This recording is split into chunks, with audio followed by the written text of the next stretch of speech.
Yo creo que una de las preguntas que ha estado siempre en la humanidad es de dónde venimos. Nuestra imaginación nos ha llevado, ¿cierto?, a través de la literatura, a imaginar mundos distintos, mundos inexplorados, organismos que no existen. Y yo creo que el océano todavía ofrece eso, ofrece la oportunidad de descubrimiento. Y eso obviamente despierta nuestra imaginación. Y por lo tanto tenemos que ir, tenemos que llevar cámaras, llevar instrumentos, sacarlo y poder mostrarlo a la sociedad o a nosotros mismos.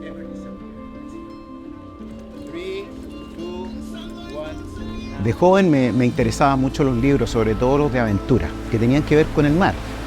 Me recuerdo en particular los libros de Julio Verne, donde los protagonistas eran gente de mi edad cuando estaba leyendo, que eran jóvenes. Y ese sentido de aventura fue algo que siempre me llamó la atención y que de alguna manera quería vivir.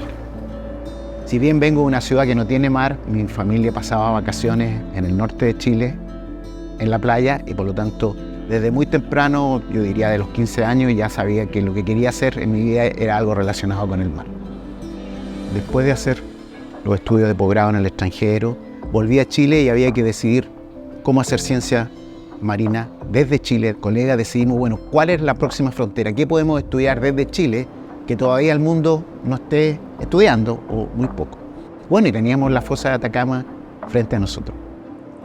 Y recibo en 2021 un correo electrónico diciendo que Víctor Pescovo quería venir con su sumergible a explorar la fosa de Atacama y nos invitaba entonces a hacer la parte científica de esa expedición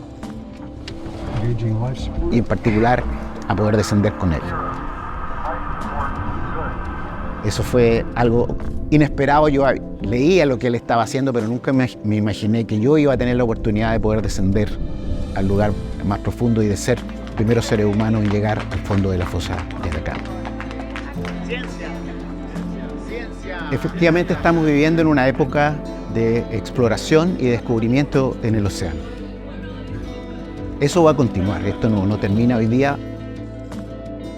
Todavía el explorar el océano sigue siendo un desafío. O sea, estamos obligados a enviar instrumentos, a enviar vehículos, y por lo tanto todavía estamos en una etapa de desarrollo de la tecnología que nos va a permitir seguir explorando y contestar muchas de las preguntas científicas de cómo el océano funciona. Y uno tiende a pensar que el océano es un solo gran ecosistema, pero dentro del océano hay varios ecosistemas, incluyendo las zonas de mínimo oxígeno, que tenemos que explorar, ¿cierto? Pero además entender cómo funciona. Yo creo que ese es el gran desafío para las generaciones futuras, seguir explorando obviamente, pero además ahora pasar al segundo paso, que es poder entender cómo eso funciona y qué rol cumplen en el ecosistema planetario. La aventura más hermosa es la de la imaginación y el intelecto. Y yo creo que existe una fosa de Atacama para cada uno de nosotros. Y por lo tanto hay que salir a explorar y a conocer el mundo.